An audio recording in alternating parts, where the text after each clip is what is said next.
미디어 심리학 11주 1차 시간으로 시작하겠습니다. 챕터 11은 성격입니다. 모든 사람이 각각 다른 성격을 가지고 있다는 것은 신비롭습니다. 당신의 성격은 다른 사람의 것과 다르며 가정, 학교, 여타의 다른 장소 등 여러 장면들에서도 상당히 일관성 있게 나타납니다. 심리학자들은 많은 사람들을 연구함으로써 성격 심리학의 주요 문제들에 대해서 과학적으로 대답할 수 있을 만큼 정보를 모으려고 애써왔습니다.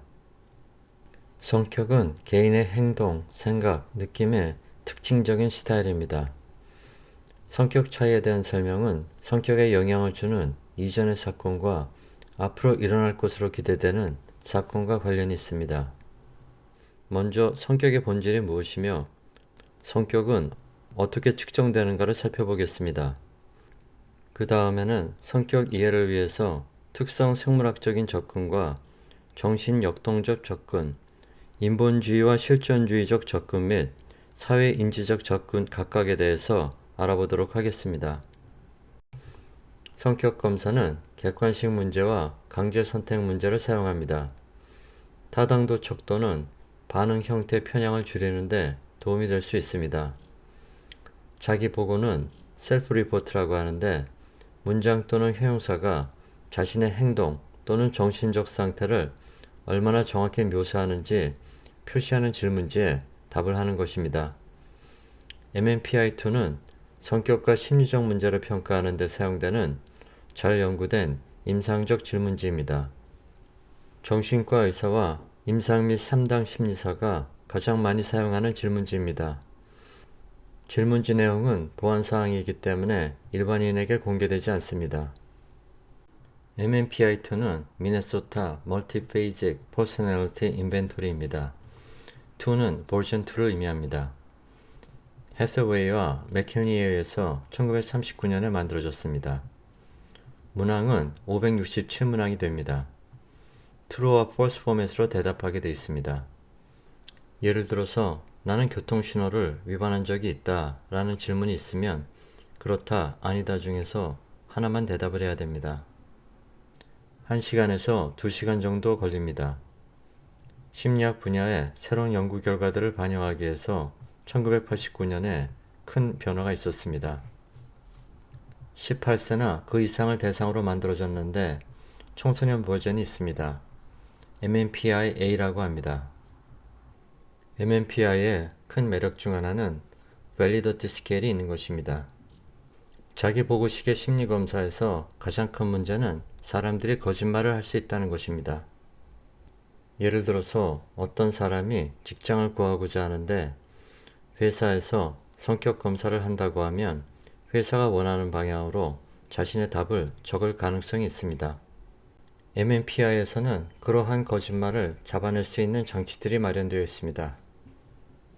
L은 라이 스케일로서 사람들이 지나치게 자기 자신을 좋게 포장하려고 할 때 높은 점수가 나타납니다.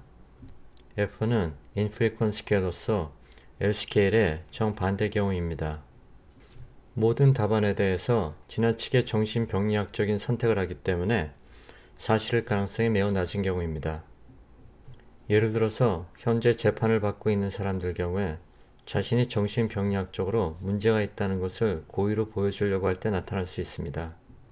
K스케일은 L스케일과 F스케일과 함께 쓰는데 설문 응답자의 방어 수준을 나타냅니다.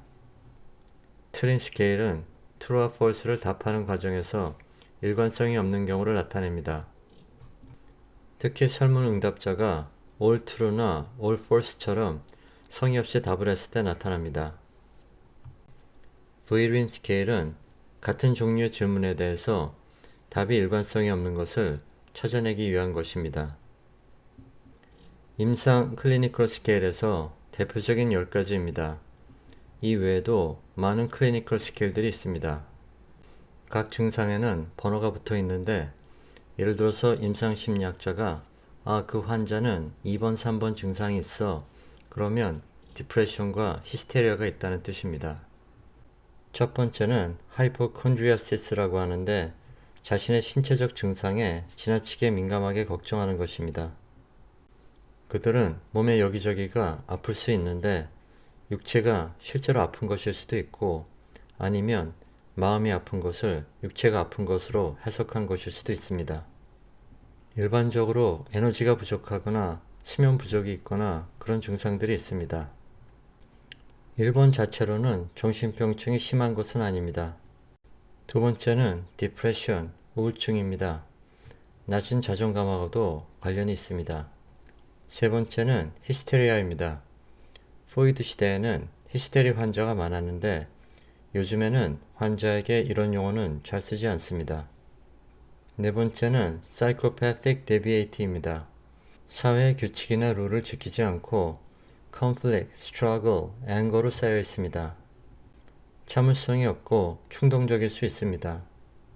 상당히 자기중심적입니다. 다섯 번째는 남성성과 여성성입니다. 남성과 여성에 대해서 스테레오타이핑을 어느 정도 하는지를 측정합니다. 여섯 번째는 파라노이아인데 사람들을 신뢰하지 못하고 의심이 많고 상당히 자기중심적입니다. 일곱 번째는 anxiety, 불안입니다.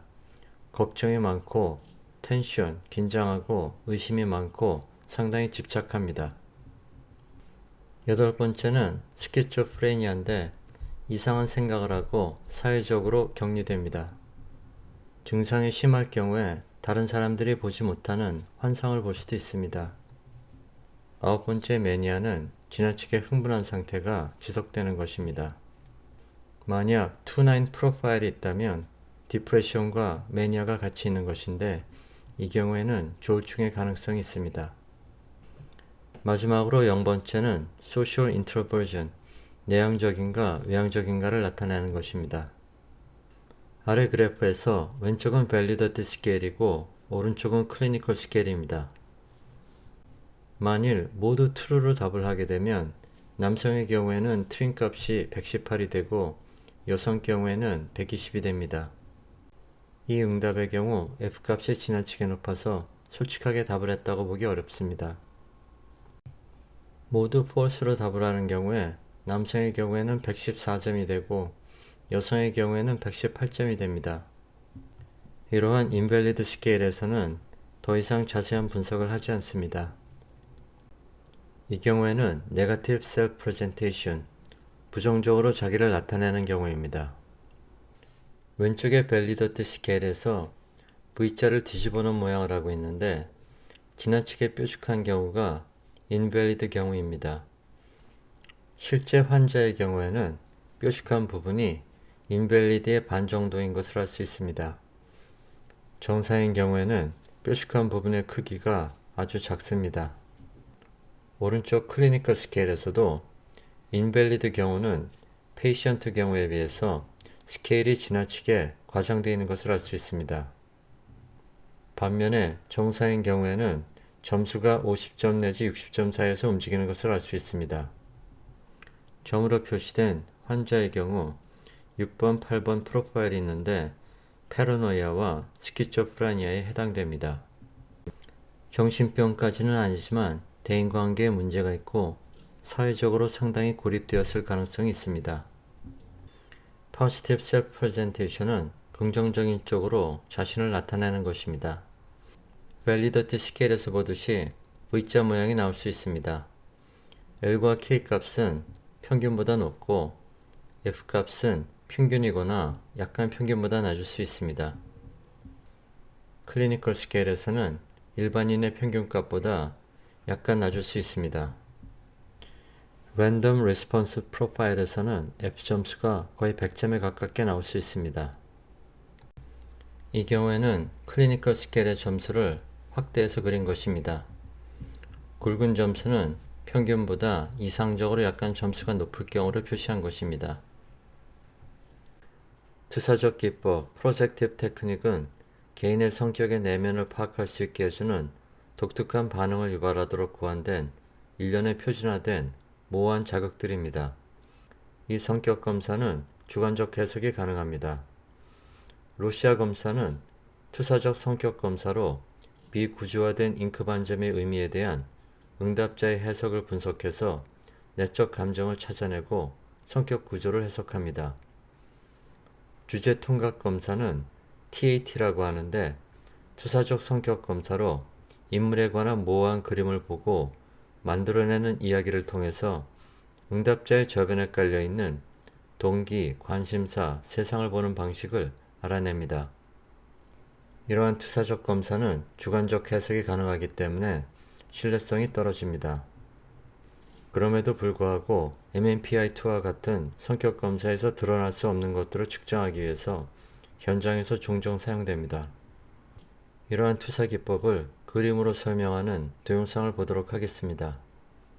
Not all personality tests involve answering statements with strongly disagree or strongly agree. Some personality tests don't even use words to reveal what you're thinking. In this video, I'm going to be talking about two of the most well-known projective tests, the Rorschach test and the TAT, also known as the thematic apperception test. These are more abstract tests that are still used today to dig deeper into our own personalities and reveal some of our more serious conditions. So, first of all, what are projective tests? Projective tests are personality tests that aim to look at what is happening beyond the conscious mind. Tests that ask us to evaluate ourselves require a lot of conscious thought, and these thoughts may be biased by how we want to perceive ourselves, or maybe what we might be ashamed to admit. The answers to projective tests often seem silly or unrelated, but only because it's revealing a deeper unconscious thought process that you're probably not aware of. Now, if you complete a projective test yourself, you might not be able to directly pin the results to our personality or symptoms of a mental disorder. That is a therapist's job. And while projective tests may face criticism, they are still widely used by psychologists and experts, even in the criminal justice field. So let's take a look at how the two most well-known projective tests are and how they work and what they can reveal about your personality. Let's start with the Rorschach test. What do you see in this ink blot? The Rorschach test has been around since the 1920s. It's named after its creator, a Swiss psychiatrist named Hermann Rorschach. He originally created the test to diagnose people with schizophrenia. Now, the test didn't really gain the widespread popularity it has now until around the 1960s, when the movement towards uncovering the unconscious started to take off. At first, these ink blots were completely random. The therapist had 10 cards and showed each one of them to the patient, and then asked the patient for what they thought about the card.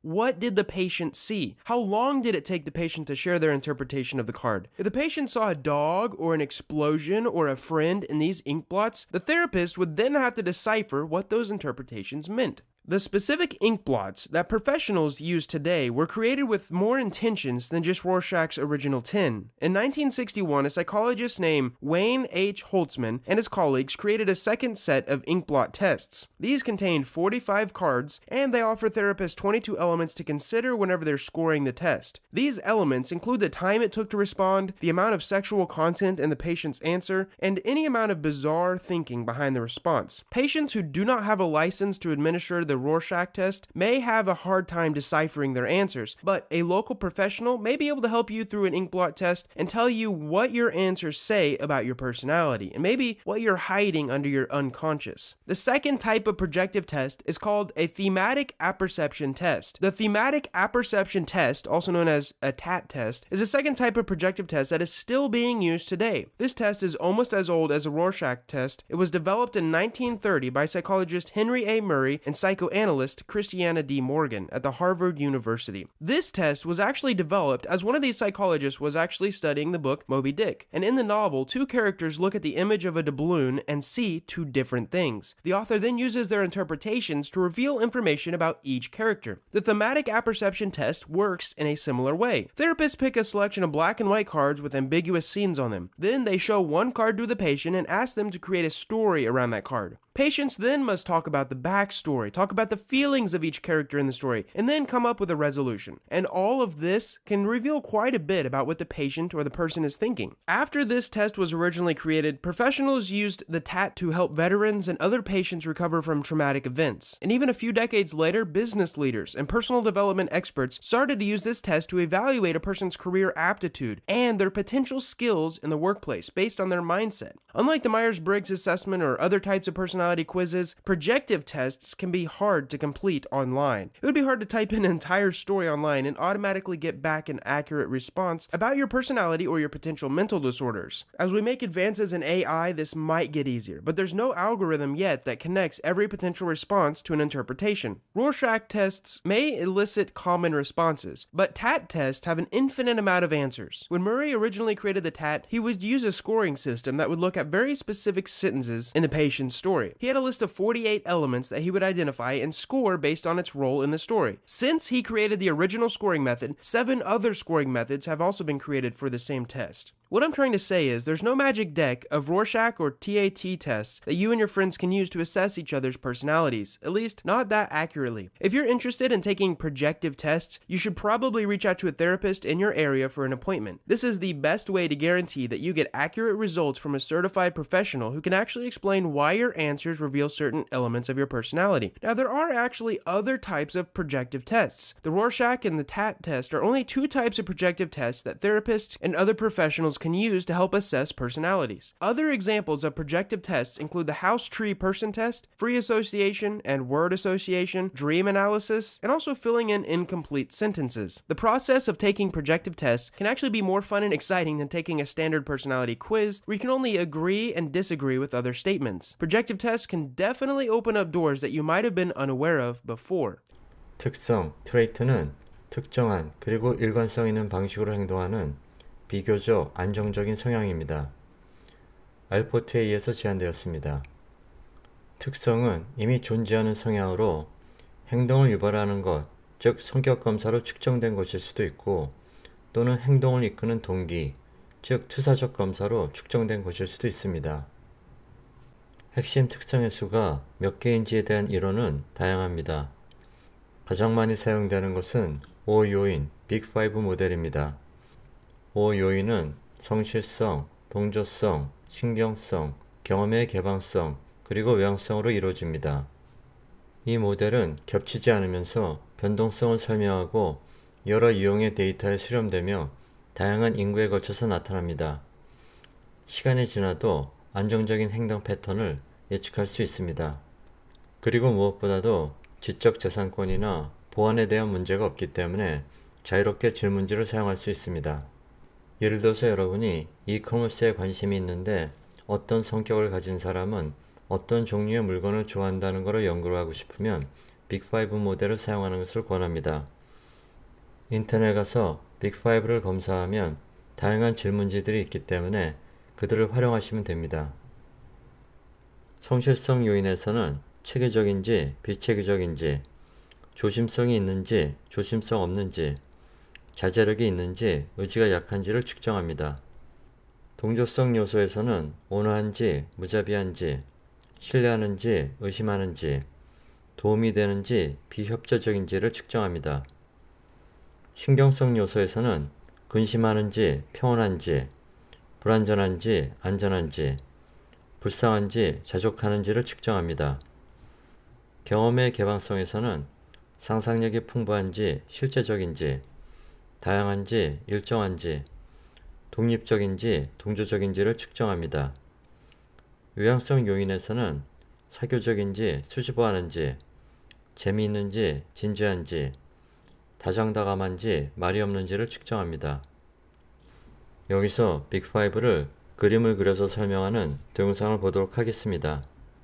Big Five personality traits claims that we can describe ourselves with 5 main characteristics: open, conscientious, extrovert, agreeable, neurotic. Each of us varies in how much of each trait is shown in our personality. In order to understand what each trait really means, let's look at these 5 characters and how they cope after they wreck their boat and are stranded on an island in the middle of the ocean. Open Odalia is excited and interested in exploring this beautiful island. The exotic nature inspires her. She has collected stones, shells and blossoms to decorate the entrance of the bamboo hut that she built for everyone. She feels this is an opportunity to learn so many new things. Claire is conscientious. She is not excited. She is concerned about the seriousness of the situation. She is glad she saved the survival kit from their ship. As usual, she is prepared and starts the crucial tasks right away. She feels that it is her duty to organize everyone and make sure that they will start looking for the things they need for survival: fresh water and food. Extrovert Emil is thrilled because they all survived. He feels a strong need to talk and share his happiness. He gathers everyone to celebrate their survival and to tell them about his plan to explore the island together. Agreeable Albert is kind by nature, and despite being tired and thirsty, his main concern is Nora. He offers her a drink from his coconut. The others know that he usually agrees to everything and are not shy to ask for his help. Nora is neurotic and easily stressed. She has a total breakdown. She sits down on the beach and cries. How are they ever going to get away from this island? To her, the ocean around them looks endless. Nature looks dark and dangerous. She feels completely lost. After 8 weeks, 2 ships appear on the horizon. Everyone gets excited. Emil has the idea to make a fire. He calls the others to help. Claire immediately starts to work. Albert brings more wood. Odelia is holding up her beautifully arranged SOS sign, while Nora screams desperately for help. Little do they know who is sailing on these ships. The first ship carries a group of psychologists who have been traveling the ocean since the 1980s. They are investigating the Big Five personality traits, which is also known as the 5-factor or ocean model. The captain, Louis Goldberg, coined the term Big Five. He is thrilled when he sees the 5 friends at the beach, each one matching exactly one trait: open, conscientious, extrovert, agreeable, neurotic. Though he decides not to stop the boat. As a scientist, he prefers to watch from afar. On the other ship are 5 pirates, all possessing the exact opposite traits of our friends. Let's see if you can recognize them. Pirate 1 is emotionally stable and very relaxed. When she sees the survivors on the beach, she says, "We could help them." Pirate 2 immediately gets angry with her. He is not listening to anyone and is not willing to change his plans in order to help some strangers on an island. Pirate 3 thinks this is a complex situation. He thinks that all possible outcomes need to be considered. He feels the need to be alone and think. Pirate 4 doesn't care. He's busy looking for the keys to his treasure chest, which is lost again. The captain is not open to any new experiences. He ends all discussions when he says, "Our boat won't stop." 때로는 외면적 단서를 보고도 성격에 대한 정확한 판단을 할 수 있습니다. 한 연구에서 참가자들에게 회사 사무실과 기숙사방의 외관을 보고 그곳을 사용하는 사람들의 성격을 판단하도록 했습니다. 실험 결과에서 오해인 평가는 상당히 정확함을 보여줬습니다. 다른 연구는 성격 특성을 음악 취향과 연결시켰습니다. 우리가 겉으로 자신을 표현하는 방식은 우리의 성격을 투영합니다. 그 예로 외모라든가 개인적인 소셜 네트워크 페이지 등이 있습니다. 생물학적 구성 요소로의 특성에서 뇌 손상과 약물 치료는 성격의 변화를 가져올 수 있습니다. 행동 유전학 연구들은 함께 자라고 떨어져 자란 이란성과 일란성 쌍둥이 간의 차이를 조사합니다. 성격의 유사성이 높을수록 유전자의 일치도가 높아집니다. 성별에 따라서도 성격 차이가 날 수 있습니다. 여러 연구에서 남성과 여성 간에 확실한 성격 특성의 차이가 있음을 보여주었습니다. 몇몇은 북미의 성고정관념과 일치합니다. 다른 특성에서는 차이가 없었습니다. 진화생물학적 관점에서 남성과 여성이 다른 성격 특성을 진화시켰다고 보는데 그 이유는 성공적인 번식이 다른 행동들에 달려있기 때문입니다. 사회인지적 관점은 혹은 사회적 역할이론은 남성과 여성의 차이가 문화적 기준과 기대의 결과라고 주장합니다. 뱀의 성역할 문항 검사는 심리적으로 양성의 특징을 갖는 것은 유익합니다. 결론적으로 남성과 여성의 성격은 다르다기보다는 비슷한 편입니다. 아이젠크는 외향성과 내향성이 개인의 각성도 차이에서 기인할 수 있다고 가정했습니다. 그레이는 뇌의 외향성과 내향성을 담당하는 두 개의 시스템이 있다고 제안했습니다. 행동 활성화 체계는 진행 체계로 고 시스템이라고 하고 행동 억제 체계는 정지 체계로 스톱 시스템이라고 합니다.